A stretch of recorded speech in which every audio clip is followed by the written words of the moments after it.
Road show হওয়াই উচিত নয়। ট্রফি জেতার থেকেও 11টা প্রাণ অনেক বেশি গুরুত্বপূর্ণ। কোহলির আরসিবিকে কেন এই কথা বললেন গৌতম গম্ভীর?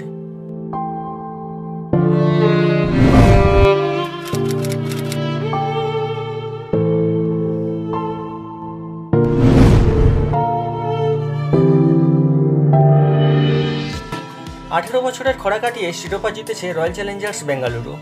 প্রথমবার আইপিএল জেতার স্বাদ পেয়েছেন বিরাট কোহলি। ফাইনালে পাঞ্জাব কিংসকে 6 রানে হারিয়েছে বেঙ্গালুরু। শিরোপা জেতার পরদিনই বেঙ্গালুরুতে ফেরেন বিরাট কোহলিরা। প্রিয় দলকে দেখার জন্য প্রচুর সমর্থক জড়ো হয়েছিলেন চিন্নাস্বামী স্টেডিয়ামের বাইরে। সেখানেই হুড়হুড়িতে পদপৃষ্ট হয়ে মৃত্যু হয়েছে 11 জনের, আহত 50-এর বেশি। এই ঘটনায় বেঙ্গালুরুকে দুষছেন ভারতীয় কোচ গৌতম গম্ভীর।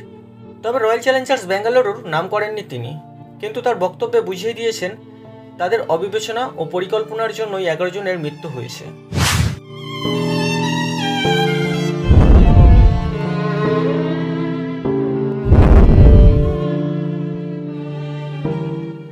তিনি ব্যক্তিগতভাবে কোনোদিনও রোড শো পছন্দ করেন না বলেও জানিয়েছেন, কিন্তু ক্রিকেটার হিসেবে গম্ভীর নিজেও তো রোড শোয় অংশ নিয়েছিলেন।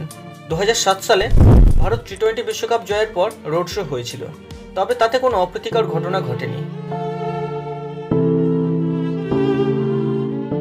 গম্ভীরের অধিনায়কত্বে কলকাতা নাইট রাইডার্স 2012 সালে প্রথমবার আইপিএল জেতার পর কলকাতার রাজপথে রোড শো হয়েছিল, তবে সেখানে গম্ভীর সহ কয়েকজন প্রথম সারির ক্রিকেটারকে বাদ রাখা হয়েছিল।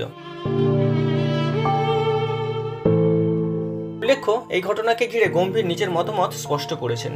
তিনি জানিয়েছেন, ব্যক্তিগতভাবে তিনি কোনোদিন রোড শো পছন্দ করেন না। একটি সাংবাদিক সম্মেলনে তিনি জানান, আমি নিজেও কোনোদিন রোড শো পছন্দ করি না, প্লেয়ার থাকাকালীনও করতাম না, কোচ হিসাবেও করি না। আমার মতে ট্রফি জেতার থেকেও 11টা প্রাণের গুরুত্ব অনেক বেশি। 11টা প্রাণ চলে গেল। আয়োজকদের আরও বেশি সতর্ক থাকা উচিত ছিল, আরও ভালো পরিকল্পনা করা উচিত ছিল। বেঙ্গালুরুতে যা হয়েছে আশা করছি ভবিষ্যতে আর হবে না।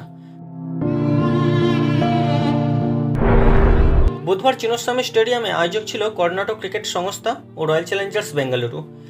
সেদিক থেকে দেখতে গেলে আরসিবিকেই দায়ী করছেন গম্ভীর। আপনাদের কি মনে হয়, গম্ভীরের বক্তব্য ঠিক? গম্ভীরের সাথে কতটা একমত কমেন্ট বক্সে জানিয়ে দিন আমাকে।